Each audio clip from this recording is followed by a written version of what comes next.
Well, as the praise band steps down today, I'm going to make it a mission to you. I'm tired. I'm just tired. There's been so much going on lately. So today, we're going to make it simple, at least for you, and that is 1 point. 1 point to walk out of here with today. 1 point to remember, simply 1 point and no other.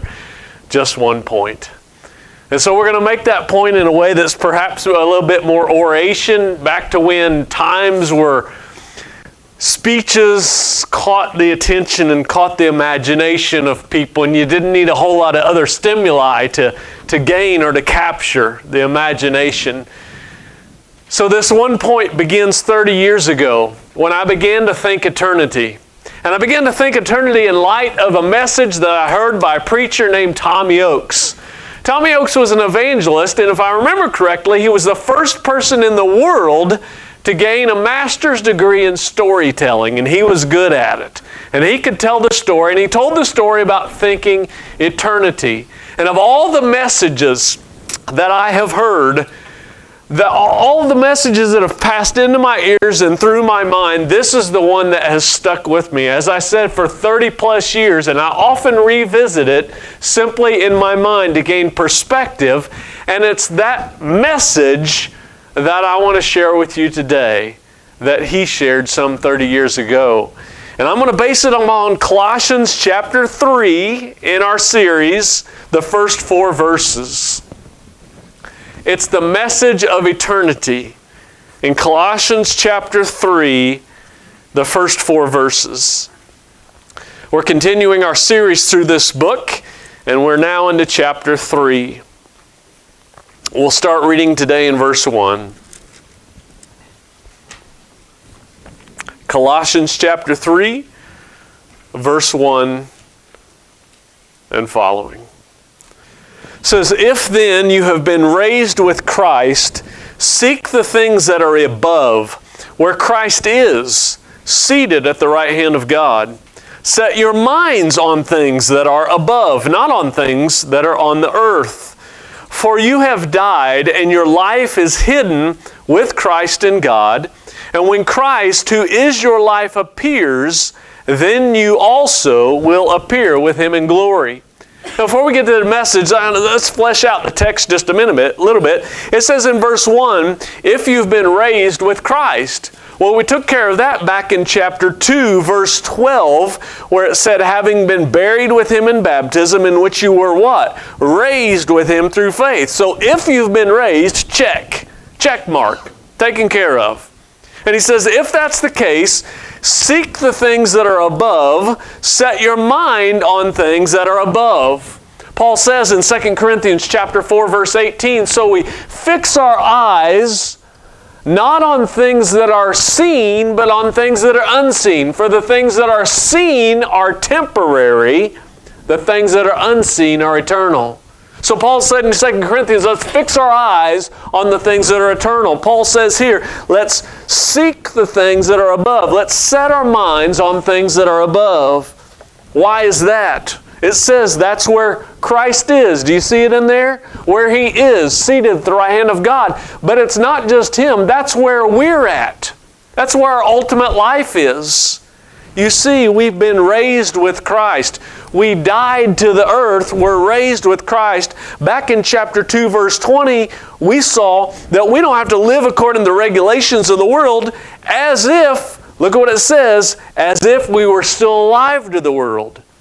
No, our true life is where? It is hidden with Christ in God. Where is Christ? Where is God? They are in the heavenlies. And that's where our true life is someday to be revealed. So that's why we need to set our minds on things above. Set our hearts on things above. Look at the things that are of the heavenlies. In short, think eternity. Think eternity. Tommy Oakes in his sermon 30 years ago told a story about he and some friends went to Hampton, Tennessee for a University of Tennessee football game. If you know, back in the SEC, Southeastern Conference football's kind of a big thing, and that's where Tennessee is, and they were going to a football game, and he says he doesn't remember a lot about that. In his words, I don't remember whose car we took. I don't remember what road we took to get there. I don't even remember who won the football game. But he describes how he remembers stopping in a restaurant on the way to the football game, and he saw two words that have sparked his imagination. He says, I don't even remember what restaurant we stopped at or what I got to order. He says, I don't remember anything about the trip except those two words. Walking out of the restaurant in red neon lights, there they were, two words, think eternity. Think eternity.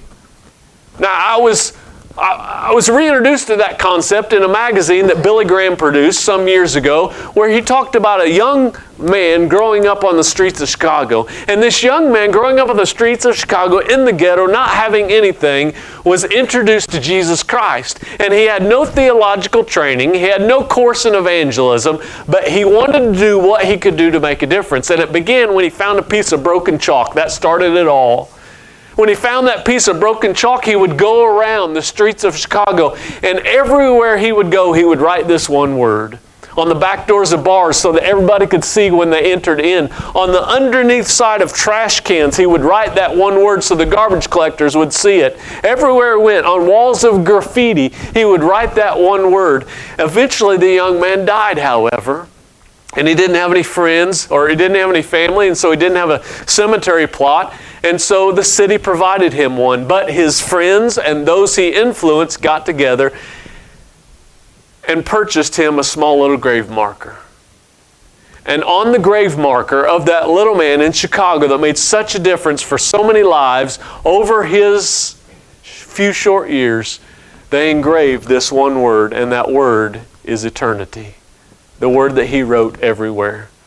A more recent example of that concept, thinking eternity, was what my parents did when they retired from life, in fact. As most Hoosiers, they decided that they would snowbird, which is going down to Florida in the winter where it's warm. And they decided they wanted to be comfortable in this snowbirding, and so they bought an RV, a motorhome. Now, just to call it a camper would be an understatement, if you will. You've seen these things rolling through here on Highway 95. They're incredible. Back in the day when they retired, this thing was incredible. It had everything, all the amenities of home that you can imagine, and chrome rims. And then they pulled this real nice truck behind this. But what captured your attention in seeing this thing was the license plate that they decided to put on the front of this retirement dream machine. Now, license plates are meant to convey a message, right?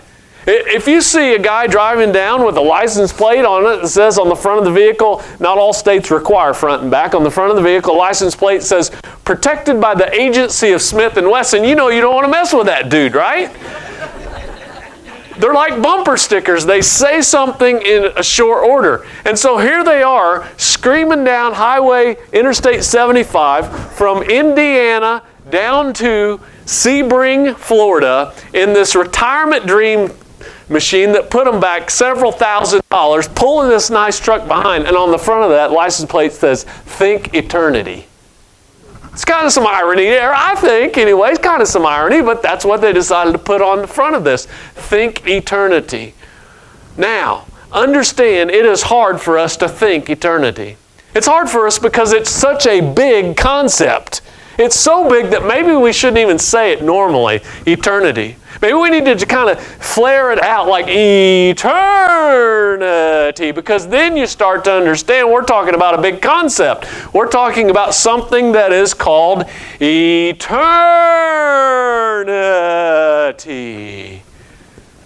Now that makes it kind of seem more meaningful, doesn't it? Because we're talking about a long period of time.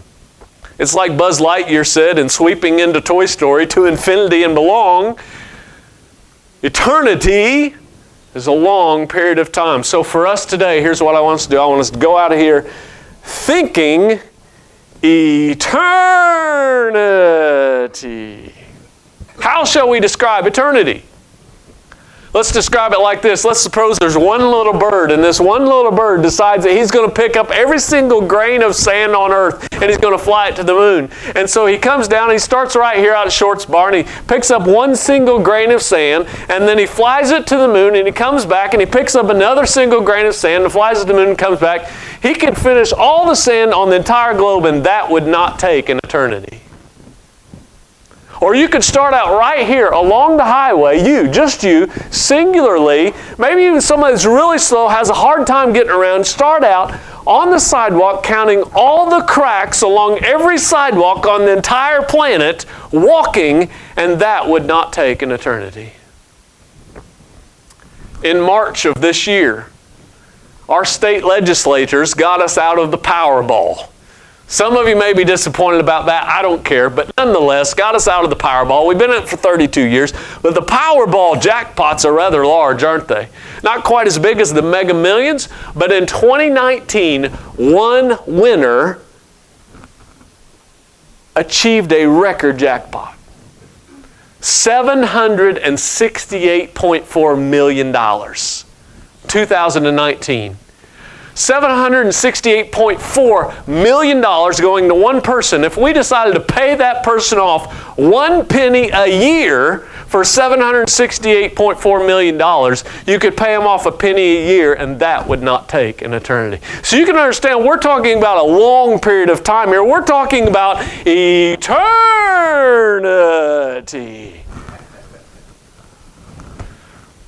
So back to Corinthians. There's some things in life that are seen and some things that are unseen. The things that are seen are temporary. They're quick, aren't they? They're temporary. That's why we need to say that. It's not just temporary, it's temporary. Temporary. And then we have things that are also eternal. So we have two things in life. We have the things that are seen, the things that are here on this earth. That's what he says in Colossians chapter 3, that are simply temporary. They're temporary. They're quick, temporary. They don't last. It's like Paul said last week, they wear out with use. You remember that phrase, last week's message? But then there are also things in life that are eternal. And those are the things that are, what? Above, unseen, if you will. He said the things that are seen are temporary. The things that are unseen are eternal. So you might say, I've had a hard life, but there's a crown waiting for me. I had to suffer a lot, but I have glory that is still to come. There are two things in life, things that are temporary and things that are eternal. And we often spend our life focused on the things that are which? Temporary. Temporary. For instance, these clothes right here, these are temporary clothes. Hopefully it'll last long enough to get through the service today, but they are temporary clothes. They'll be gone eventually. This building, as nice as this building is, and as much hard work has gone into it, it's what? It's temporary. It's temporary. And we spend all of our lives on it. These trucks that are sitting out here in the parking lot, they're temporary trucks, as somebody recently discovered with theirs with a smashed tailgate. They're temporary. This pulpit is a temporary pulpit. The money that you're putting into these boxes for the offering, that's temporary money. It's all going to burn up in the end. So young people, in case you need a nice excuse, you do something stupid like you go out, you borrow your parent's car and you wreck that car. You go up to your parent, I'm giving you a way out, and you say, Dad, I got some good news and I've got some bad news. The bad news is I wrecked the car. And then he blows a gasket and he says, what do you mean you wrecked the car? What could be the good news, that you're okay? You say, no, it was temporary anyway. Didn't work for me. No. Because what we need to do today is take our focus off the things that are temporary and think about those things that are eternal. So think eternity, because that's what we're trying to do. Like that little man in Chicago, like looking at a neon light sign in a restaurant that feeds us spiritually, we need to begin to think eternity. Set our minds, our hearts on things above. Fix our eyes on the things that are unseen. What upsets you? What upsets you in life? Suppose we could draw a line representing eternity. Suppose just right down here through the pulpit, this way. Actually, we'll orient ourselves to Highway 95 just to get a sense of the pattern of things. So this line is going to be drawn to represent eternity. So we're going to start here, and we're going to head north.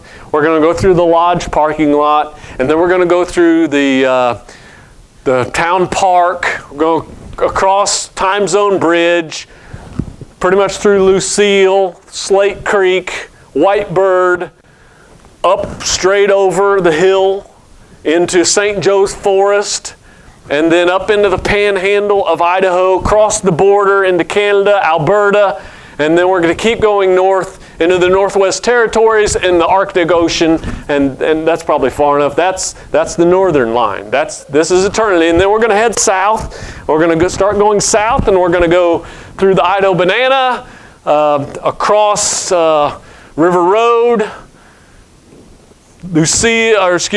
Pollock, Pinehurst, kind of hit the T in New Meadows, go straight through the T in New Meadows, go over Council Mountain, Sweet, Idaho, on into Eagle, southern Idaho, on into Nevada, the Baja of California, and then we get into the northern Pacific and then southern Pacific. Is that about right?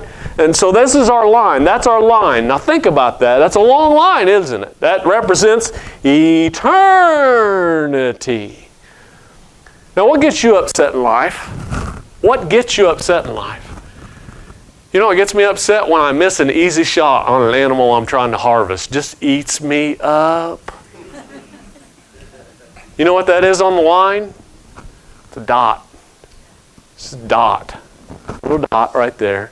You know what gets me upset? When I notice my tires are starting to feather bad. Those things aren't cheap anymore. You realize that, right? And they start to feather, and then the whoa, going down. That makes me mad. So you know what that is? That's a dot on that line. What gets you upset?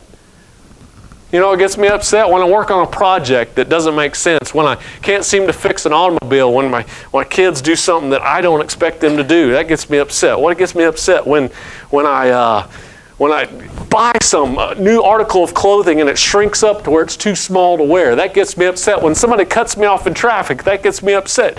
You know what those things are on this line of eternity? They're dots. This dot, dot, dot, dot, dot. And we're so focused on the dots that we fail to remember the line. We fail to think eternity because we're focused on the dots. It's like Trivial Pursuit is a perfect game for our culture because we're focused on the what? Trivial things. Now here's something even smaller. On that line of eternity, those dots, your life is but a dot. And all the things that get you upset are on that dot. Somebody cut me off in traffic right here. It's on that one dot. Just that little dot. My kids, they played out on the grass and made it all bare, and now it's a muddy spot. It's on that dot. My income took a blow. Yeah, that's on that dot too, isn't it? Somebody cut me off in traffic. That's on that dot. All those things that get us upset, all those things that we fret and fuss about, those things that we work and dedicate our lives to, they're simply little things on that one single dot because our life is a single dot upon that line. And the only thing Paul's getting at here in Colossians chapter 3, seek the things that are above, set your mind on things that are above, is take our attention off of the dots and put it on the line. Think eternity,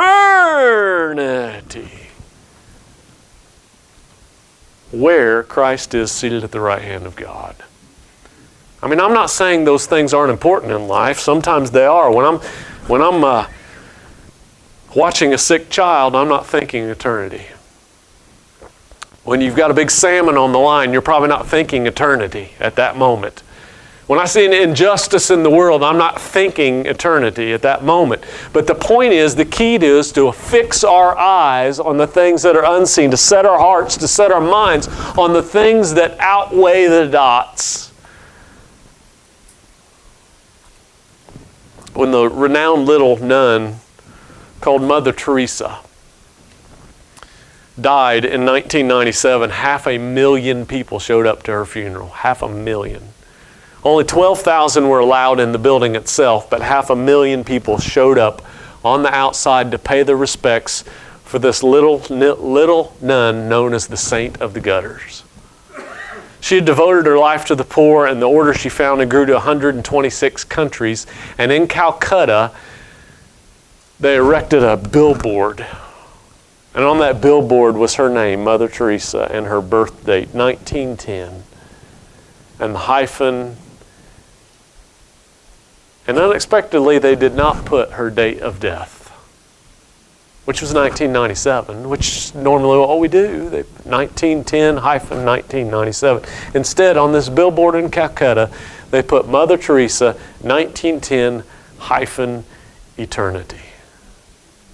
Eternity. For if then you have been raised with Christ, if you have, seek the things that are above, where Christ is, seated at the right hand of God. Set your minds on things that are above, not on things that are of the earth. For you have died, and your life is hidden with Christ in God. And when Christ, who is your life, appears, then you also will appear with him in glory. Think eternity. Let's pray.